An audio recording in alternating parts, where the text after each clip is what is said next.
So hello সবাইকে। তো আশা করছি তোমরা সবাই খুব ভালো আছো, আর আমিও কিন্তু বেশ ভালো আছি। তো চলো তাহলে আজকে ভিডিওটা স্টার্ট করা যাক।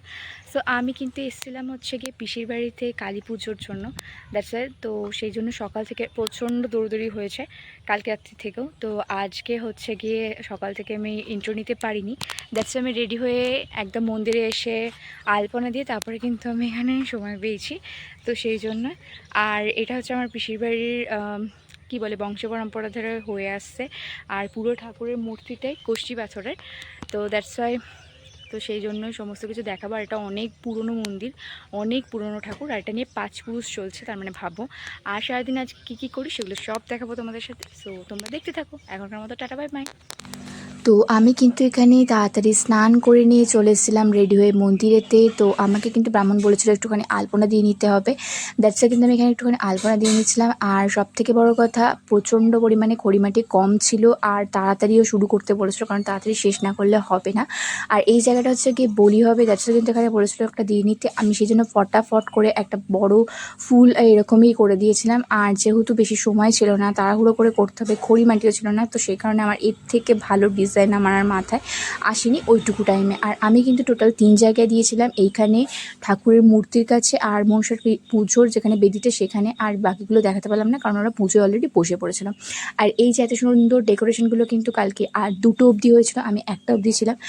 ওদের সাথে কিছু কিছু হেল্প করেছিলাম, বাকি সব ওরাই করেছিল। যাই হোক, তো এই হচ্ছে কি আমাদের। তো এত বছর কিন্তু আসা হয় ঠিকই, বাট আমি কোনোদিনও মন্দিরের ভেতরে ঢুকিনি। আর কালী ঠাকুর অলরেডি ডেঞ্জারাস হয়, সেটা আমরা সবাই জানি।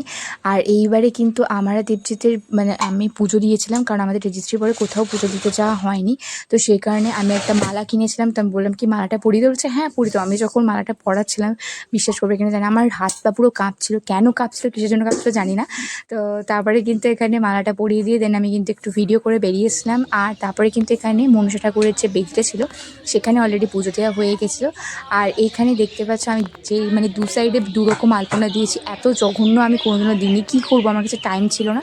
আর মানে খড়িমাটিও অতটা ছিল না, দ্যাটস ওয়াই যেটুকু ছিল সেটুকুর মধ্যে ফটাফট একটুখানি করে দিয়েছিলাম। কত কিউট না, আমার খুব পছন্দ হয়েছে। বাট এর মাম্মিটা খুব বদমাশ, আমাকে গুটিয়ে দিচ্ছে। ও মা, তুই কী করছিস সেটা? কুল্লু কুট্টু কুট্টু কুট্টু। হ্যাঁ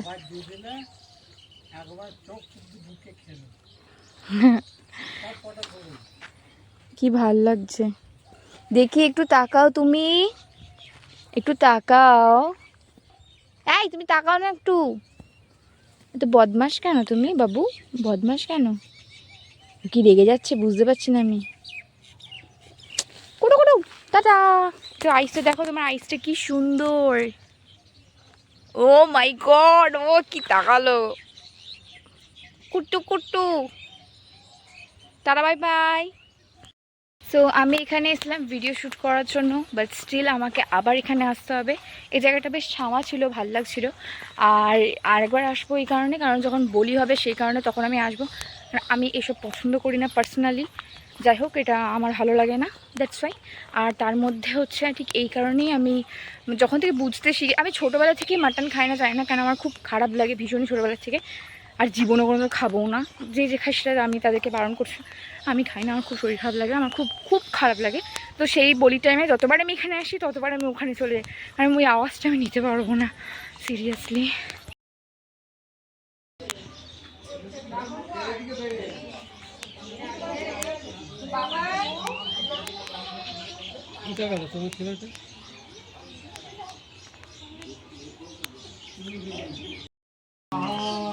ইদং অগ্নি বায়ু সূর্যায় স্বাহা।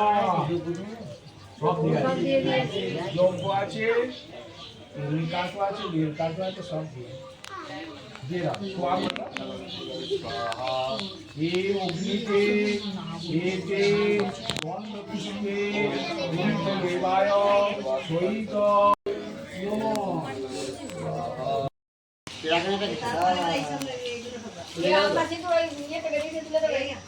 সেদিনকে এতটা পরিমাণে গরম ছিল জাস্ট বলবার মতো না। আমি শাড়িটা পরে তো একে তো পারছিলাম না, গরমের মধ্যে ভেবেছিলাম চুলটা খুলে রাখবো, তাহলে আমাকে আর খুঁজে পাওয়া যেত না।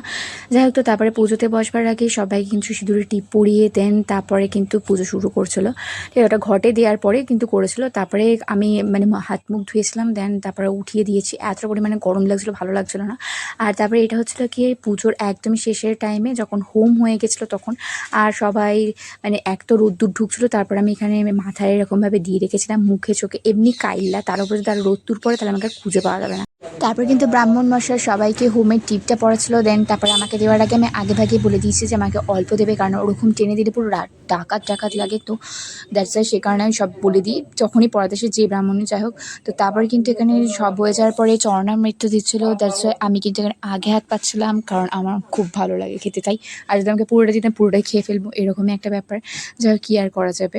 তো তারপর কিন্তু এখানে ভাবছিলাম যে পুজোটা তাড়াতাড়ি শেষ হবে, প্রসাদ টসাদ সবাইকে দিয়ে দেবো। আর শুধু আমি এখানে, সবাই কিন্তু এখানে করে কাজকর্ম, ওদের সাথে আমি জাস্ট হাতে একটুখানি হাত লাগাই আর কিছুই না। তো সেটা করে নিয়ে তারপর আমি বাড়ি গিয়ে স্নান করব। মোট কথা আমার মনে হয় সেদিনকে প্রায় 3বার স্নান করা হয়েছিল, ঠিক আছে। তো তারপরে স্নান টান করে নিয়ে একবারে আমি বাইরে বেরোবো, তো সেরকমই কিন্তু করেছিলাম। দেন বলির টাইমে আমি খেতে গেছিলাম, খাওয়ার পরে এখানে পুজো শেষ হয়ে যাওয়ার পরে স্নান করে একবারে এসেছিলাম। আর এই জায়গাটা জাস্ট দেখো কতটা সুন্দর লাগছে দেখতে, তাই না? আমার এই জায়গাটা অল টাইম ফেভারিট, আরও ফেভারিট এই কারণে কারণ এই মানে এই একমাত্র জায়গা যেখানে 5G নেট পাওয়া যায়, বাকি আর কোথাও পাওয়া যায় না। So sad. যাই হোক, কী আর করা যাবে। তারপরে কিন্তু এখানে যে খানিকটা বসার পরে যে ওয়েদার এরকম পাল্টে আসবে সেটা আমি ভাবতেই পারিনি। আর প্রত্যেকবার এখানে কিন্তু পুজোটার পরে সন্ধেবেলা একটুখানি সবাই রেস্ট ফেস্ট নেওয়ার পরে গান চলে, প্রচুর পরিমাণে নাচানাচি হই হুল্লোড় করে, ভীষণ পরিমাণে মজা হয়। আর তারপরে কিন্তু ওয়েদারটা জাস্ট কী হয়ে গেল এখানে তোমরা এত দেখো।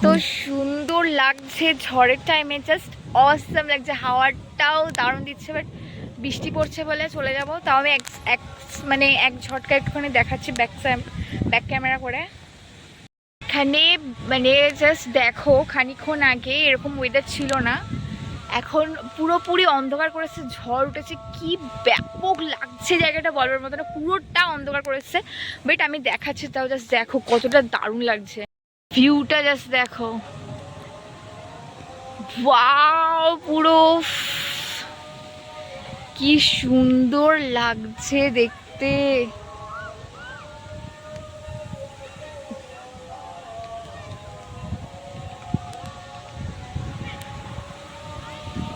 এই ওয়েদারটা হওয়ার তার কিছুক্ষণ বাদে কিন্তু এত পরিমাণে ঝড় বৃষ্টি মেঘ ডাকা স্টার্ট হয়ে গেছিলো যে বলবার মতো না। তো আমরা ভাবলাম যে এটা ক্ষণিকের জন্য হবে, তো আমি আর বিক্রম কিন্তু সাথে সাথে চলেছিলাম মন্দিরেতে। বাট দেখলাম যে না, সেসব কিছুই হয়নি। তো ভাবলাম চলো তাহলে একটুখানি মন্দিরের ভেতরে যে ধূপকাঠিগুলো জ্বলছে না বা মোমবাতিগুলো রয়েছে সেগুলো একটুখানি জ্বালিয়ে দিই। আর এই মোমবাতিটা কিন্তু অনেকক্ষণ আগে চালিয়ে দিয়েছিলো, তখন কিন্তু প্রায় অনেকক্ষণ আগে, তাই জন্য অনেকটা শেষ হয়ে গেছিলো। তো সেই কারণে ভাবলাম যে চলো তাহলে একটুখানি যারা যারা পুজো দিয়ে গেছে তো সেই পুজোরই সেখান থেকে ধূপকাঠি নিয়ে এসে একটুখানি চালিয়ে দেওয়া যাক। তো সেই কারণে আমি এখানে একটুখানি ধূপকাঠিটা খুঁজে নিয়ে তারপরে কিন্তু এখানে জ্বালাবো বলে ডিসাইডও করে নিলাম। দেন তারপরে এখান থেকে নিয়ে তাড়াতাড়ি করে ধূপকাঠিটা নিয়েছিলাম। অনেকগুলি প্রচুর ধূপকাঠি ছিল, আর আমি মোমবাতি দেখতে পাইনি, বাট মোমবাতি দেখতে পেতাম, তো সেটাও আমি এখানে জ্বালিয়ে দিতাম। আর সবথেকে বড় কথা হচ্ছে যে তখন তো আমি ঠাকুরকে ভাবলাম যে প্রণাম করবো, যখন আমি স্নান করে সে মালাটা পরাচ্ছিলাম, বাট সেটা আর হলো না। তো সে কারণে ঠিক আছে চলো আমি তাহলে এখনই না হয় করবো। তো সেখানে একটুখানি ধূপকাঠিটা দেখিয়ে নিয়ে তারপরে যেখানে সেই গুছে দেয় ধূপকাঠিটা, সেখানে গুছে দেওয়ার পরে আমি কিন্তু ঠাকুরটাকে একটু প্রণাম করে নিয়েছিলাম। যাই হোক, ঠাকুরটাকে যখন আমি হাত দিয়েছিলাম তখন রুম খাড়া দিয়ে দিয়েছিলো। সো যাই হোক, তো এই ছিল আজকে ভিডিওটা। কেমন লাগলো তোমরা জানিও। দেখা হচ্ছে নেক্সট ভিডিও।